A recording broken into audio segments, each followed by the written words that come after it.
Hey folks, my name is Mo Amir and this is VANCOLOUR, British Columbia's bona fide culture and politics TV talk show. We're kicking off season 3 with hot topics here in BC.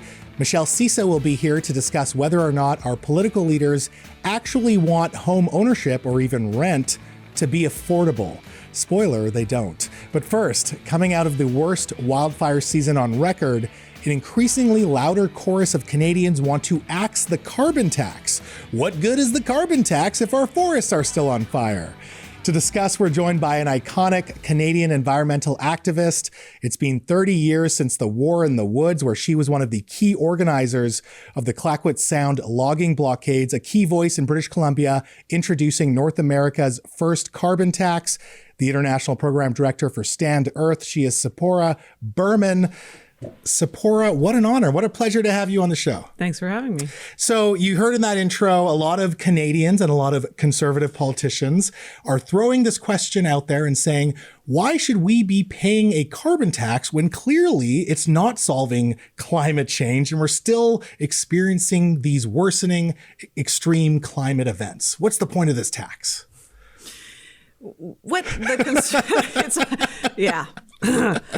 It's honestly so frustrating. And I think that it is, I think that it's terrifying, in fact, that they're attacking a policy that will reduce future harms, that has lots of scientific and economic evidence that if we continue with carbon pricing and carbon and other climate policies, that we will reduce future wildfires, will reduce future deaths and evacuations.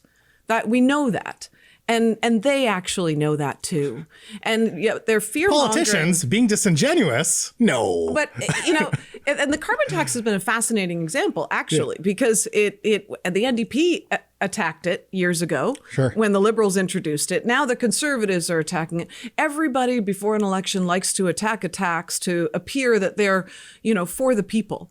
But it's absurd because right now the public good depends upon us constraining carbon emissions from being trapped in our atmosphere, smothering the earth, and causing climate change. There's a lot of evidence to show that the extreme fires that we've been experiencing literally across the country, tens of thousands evacuated, literally millions of hectares of forest burned, people choking in across the country and even in the US and Europe because of the smoke. That's because of the carbon we put in our atmosphere in the past. Right. That's what happens. It gets trapped there and it comes from three things. It's not rocket science. It comes from oil, gas, and coal. 90% of the carbon emissions trapped in our atmosphere come from oil, gas, and coal.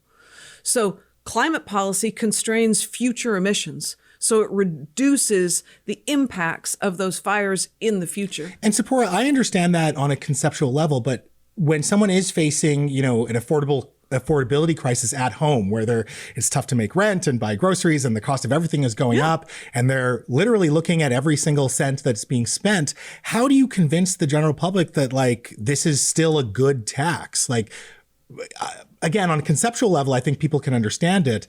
But when they're seeing that things are just getting worse and even climate change preparation or adaptation is not where it needs to be, I can see people kind of throwing up their hands and being like, yeah, why am I paying this tax?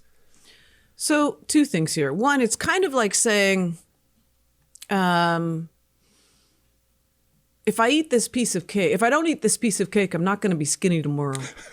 So I might as well eat the whole goddamn cake.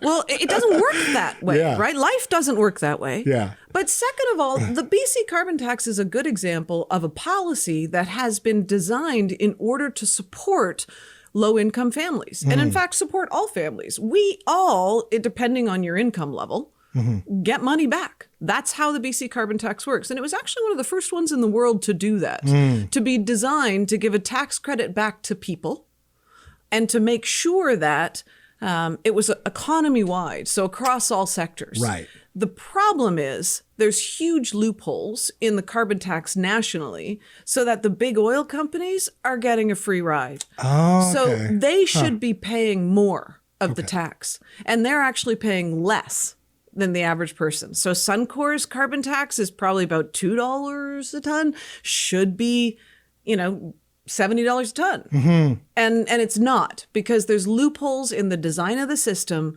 because those companies are the most powerful companies in the country, and they lobby multiple times a day. They spend millions of dollars lobbying, and they get the laws weakened for them. Right. And that's what I want to get into. I support this idea of putting a price on pollution or putting a price on carbon. However, where I actually struggle is, why are we downloading the responsibility onto individuals while subsidizing oil and gas and fossil fuel expansion throughout the country? We're subsidizing it on a provincial level and a federal level. So how is that fair? Like, I can understand the opposition then when we're like, okay, on one hand, you're nickel and diming Canadian citizens or Canadians. And then on the other hand, you're given a free ride to big oil and big fossil fuel, the industry in total. Yeah, it's not fair. And we should be taking away those subsidies. And in fact, Minister Guilbeault at a federal level has committed to, I think last month, to dramatically reduce and eliminate direct fossil fuel subsidies. That's great. By the way, it's not something the Conservatives ever did. So the Conservatives increased fossil fuel subsidies. Yeah. So for them to say, attack this government's policies is absurd. They gave more money to the oil and gas industry. But we need to get rid of all subsidies. And it's become almost a crisis as the fossil fuel industries see the end of their sector because of the dramatic uptake in electric cars. The renewable energy is now cheaper, far cheaper than fossil fuels at scale around the world. Oh, okay. So prices have dropped 80, 90% for wind, for solar, for battery storage at scale. So now what we're seeing is a dramatic increase in renewable energy and battery storage, a dramatic decrease in the use of oil, gas, and coal and investment in oil, gas, and coal. Interesting. And we're seeing a huge uptake in electric cars. And so the fossil fuel industry knows their days are numbered. And so they're pushing really hard now to do more, like as much as they can right now, and to get more subsidies. Right. So the IMF just reported that fossil fuel subsidies globally went up $2 trillion last year. Wow. So it's now at $7 trillion a year. That means that our governments are giving the most profitable companies on earth $13 million a minute. Wow. In public money. It's insane, right? Yeah. We're literally paying them to pollute, and they have known for decades that their products are going to kill us. It's almost as if the question, denied it. It's almost as if the question should be, with all the subsidies that we're giving the fossil fuel industry, why is the cost of, filling up your tank at the gas station, why is that increasing all the time? No, right? Like that's almost the same question on the flip side. Absolutely be the question. So last year, oil companies doubled their profits. In 2022, oil companies doubled their profits at the same time as the price skyrocketed at the pumps. Yeah. And we're wondering? No, these companies are gouging us. Yeah. And they're poisoning us. 1 in 5 people on the planet will die this year as a result of air pollution just from fossil fuels. 1 in 5. It's the greatest cause of premature death on Earth just from air pollution, let alone the heat waves and the fires. These products are killing us, and these companies are doing everything they can to keep us addicted to them. Lobbying governments for subsidies, bearing the science about climate change and about air pollution deaths. They're like tobacco companies were decades ago, but on steroids, because now they're just not polluting you, they're polluting your whole family. Right. Tzeporah, you are such a wise voice in this conversation. I really do appreciate it. You were the perfect person to answer this question. So thanks so much for your time tonight. Thanks for having me here. Absolutely. Folks, she's an icon, the legendary Tzeporah Berman. Find This Is VANCOLOUR wherever you listen to your podcast, because we're going to record some overtime.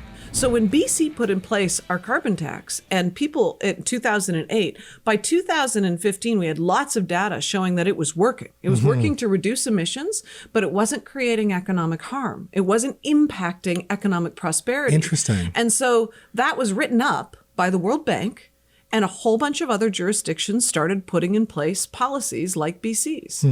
So it created a domino effect around the world. But in the meantime, and after some business, we're going to discuss whether or not our political leaders actually want to reduce the value of your home to make housing more affordable. And do they actually want to make rents affordable when so many of them own rental properties?